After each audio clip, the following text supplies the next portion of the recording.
Yes, I was going to do a whole video entrance that was dramatic and sad, but this video is going to be dramatic enough, so let's just keep this a little vanilla. But you know, it doesn't have to be dramatic.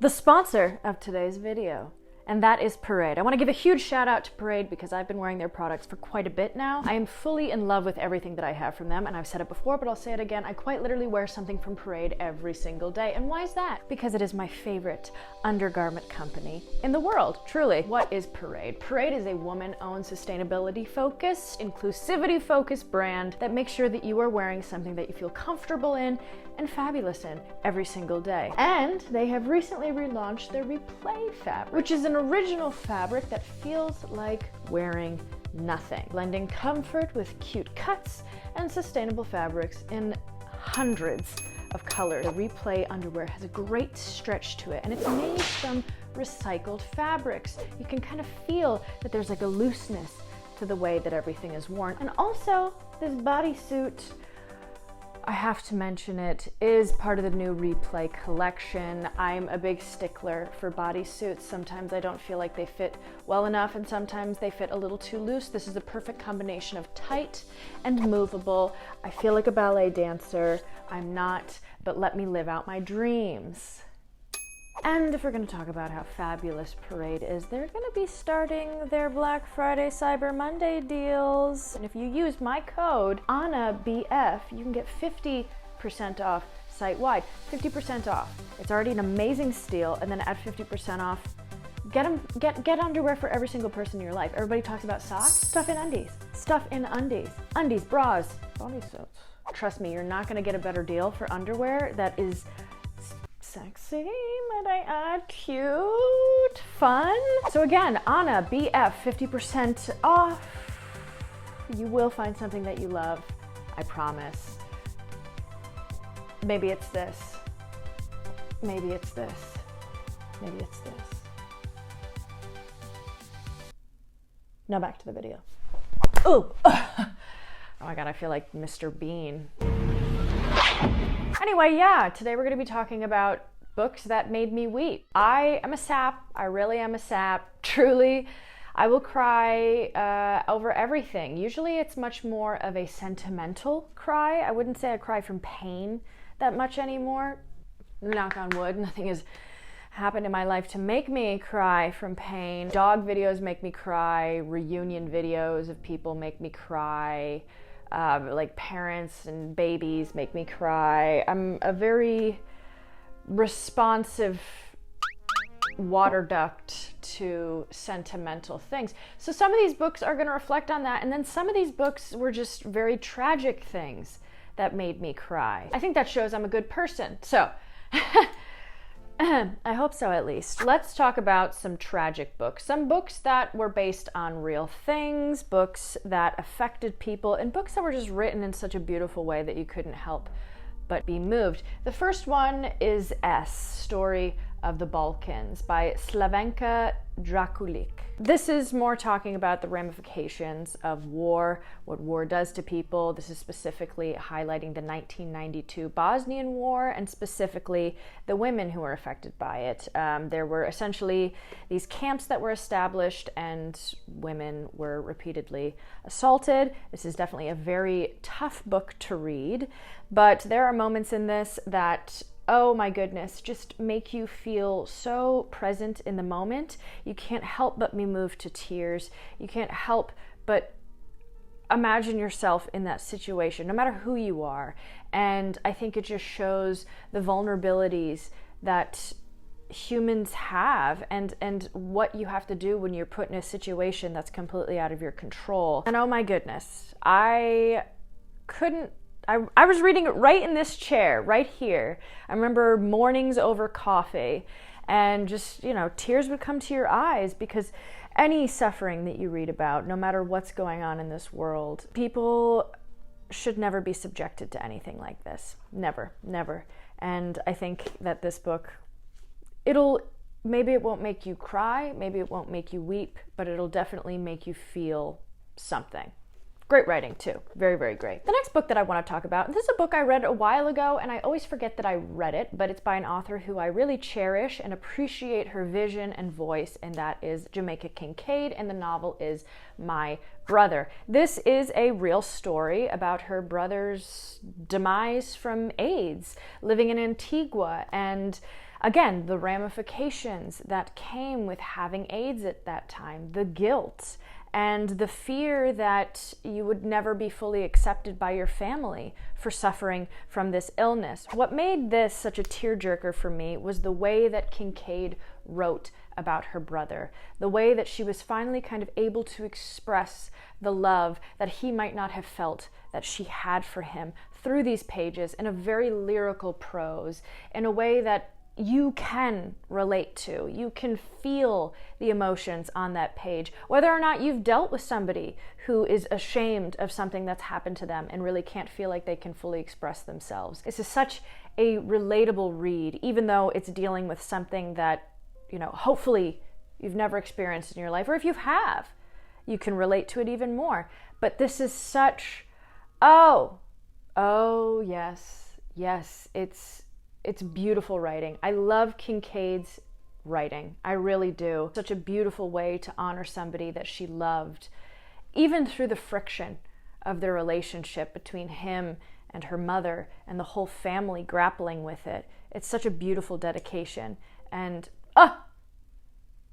it can make you cry. Third book in this section of sadness, let's just call it triangle of sadness, dare I say. I think I only have 3 of these kind of like true story books. The third one that I want to talk about is A Heart That Works by Rob Delaney. I read a lot of really tragic and sad nonfiction. I think, unfortunately, there's something that attracts us to that.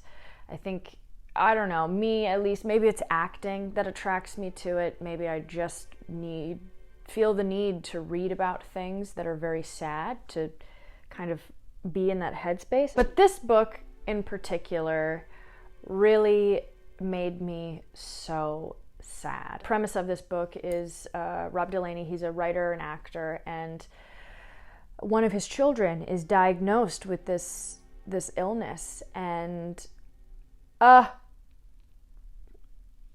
it's just talking about how, as an adult, you see such joy in bringing a child into this world, and then it's taken away from you in such a rapid way, in such an unimaginable way. I was crying reading this in the public library. I was reading this in the public library and I was sobbing. If you saw me in the library, it was definitely in the winter. I was wearing a big blue coat and I was crying. I mean, how can you not? What I think this does successfully is that it shows the humor in trying to alleviate the sadness in this situation. It shows the humor. It shows the way that families can come together. If you've ever experienced anything like that, you will understand. I'm not lying. Oh my God. Cut the cameras. Anyway, those I think are the 3 that I want to talk about. Yes. So those are the 3 that I want to talk about from like the nonfiction adjacent, even though, again, S is not a nonfiction story, but it's based in reality, things that happened. So let's talk about some just like sentimental fiction that pushed me over the edge. I'm going to start with books that kind of made me cry, and then I'm going to transition into full sobs. So I'm going to have to start it with a book that I just finished. I just talked about this in my fall book, like must-reads. About my sentence a little short there because I was so excited to talk about this, but that is Stoner by John Williams. A ton of people have read this, a ton of people have talked about how cherished that this novel is, and you know what? They're right. I'm sorry, they're right. This is such a good story, just a very like tranquil story, a very realistic story, a very like benign story. It's following this man, Stoner is his last name, and it's just talking about his life in the Midwest, his dreams, his aspirations, and ultimately what his life becomes. He starts as a student, and then he graduates to a teacher. He has a marriage, he has a daughter. What we would consider highlights in our life, and just the truthfulness of what those stepping stones in a life might be for someone. But what I found so lovely about this is that you just slowly build up to care for this man. Regardless of mistakes that he might make, you become so invested in his life. Girl, by the end of it, like, you know kind of what happens at the end, but by the end of it, like, whose grandpa is this? You know, whose grandpa is this? Oh my God. I was in my bed, reading on my side, just tears coming down here. Just tears coming down here. And there's moments of happiness for him that you can also have a little waterwork come out. This is so well written. You feel for these characters. Even if they're crappy characters, like even if they're characters, you still feel for them. This is such a beautiful book. I really love this. I read this so fast. This novel consumed me for a day, and I highly suggest you will definitely feel something. You will probably well up a little bit in your eyes, but this is a beautiful book, and I have to add it. Not my biggest crier though, not the biggest crier on this list. The second novel that I want to talk about in this group of sentimental cries.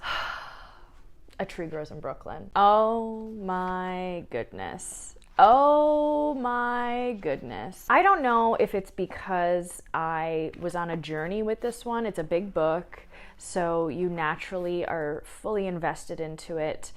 But I cried.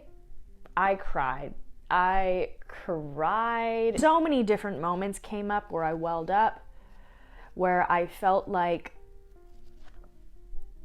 I'm gonna break in public. This is all about a girl growing up in Brooklyn and the tribulations of girlhood, topped with being in a city filled with trouble and war beginning, and a life that, you know, you're trying to understand, and it's already tough. That's a horrible explanation of this, but I think you can understand. What I think made me cry the most through this is that there's such a hopefulness throughout the entirety of this novel. So many bad things happen to this family, but there is still an optimism that just makes me tear up thinking about it right now. Oh my God, makes me tear up thinking about it right now. There are moments in this that will like sear into my little sentimental brain. And if I revisit it, like I'm thinking about one instance right now, and it is taking me there. It is taking me there. Oh, a timeless classic. So great. Love it, love it, love it, love it, love it. And you will love it too. Okay, my foot is asleep, so I'm changing positions. Oh my goodness. Now the third book is a book that I quite literally read because I was setting out to cry. I found this on the side of the road in Brooklyn, and this isn't really a type of book that I would gravitate toward. I wouldn't necessarily pick this up. This would not be my first choice, but it was there on the side of the road, and I guess I was feeling a little bit like I needed a good sob. A Man Called Uwe, I think is how you correctly say it. This is a well-known novel, a well-known tearjerker, a well-known novel to get those water flowing. Yeah, it works. I'm sorry, it works. I guess that there's a whole different genre of fiction that this book kind of belongs to. It's like kind fiction or something like that, where it's just basically talking about the kindness of people and where that can take you and how it melts old frigid hearts which is essentially what this book is about. It's about an old man, basically very staunch in his beliefs, his ideas, and there are people that come into his life that soften his worldview. And yeah, there's like moments throughout that make you cry. There are moments at the end that'll just make you... Somebody's running the water upstairs, and maybe that's fitting, you know? Maybe somebody is washing tears off of their face after reading one of these novels. And we're back. There's parts of this novel throughout that you're going to feel something for. If you have a grandparent or if you have anybody elderly in your life, you're going to naturally just cry from this. I feel like it's not difficult to say that this will bring tears. Even if you have the most hardened of hearts, this will make you sad. It'll make you sad. I've sobbed quite a bit at the end of this. Again, kind of predictable ending. You kind of know what's going to happen. But again, when it comes, you better be ready for it. You better be ready for it. All right. And the number one book that made me cry, Plain Song by Kent Haruf or something like that. Oh my God. I was puzzling. I listened to this as an audiobook and oh my God. It's making me cry right now thinking about it. When I tell you, I was like putting puzzle pieces together, like sobbing. Like my emotion meter was woo all the way on the other side. Oh my goodness, this book got me so emotional. Apparently, I think there's like a whole trilogy of books, but I only read the first one. This follows, I think it's in the Midwest. This follows this town, this very small town. Obviously, I feel kinship to that because I'm from a small town. And it follows this girl, and she ends up getting pregnant. I don't really think it's a spoiler if I say that. And she's kind of abandoned because of that. And it's all about how this small town groups together to take care of each other.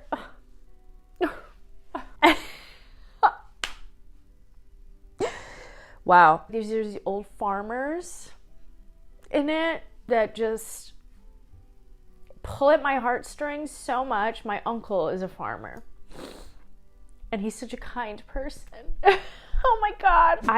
Maybe it's only me that was so touched by this novel, but when I tell you, I audibly, like everybody in the whole building could have just heard me bellowing out screams of just it was like coming out of me. I was sobbing listening to this on audiobook.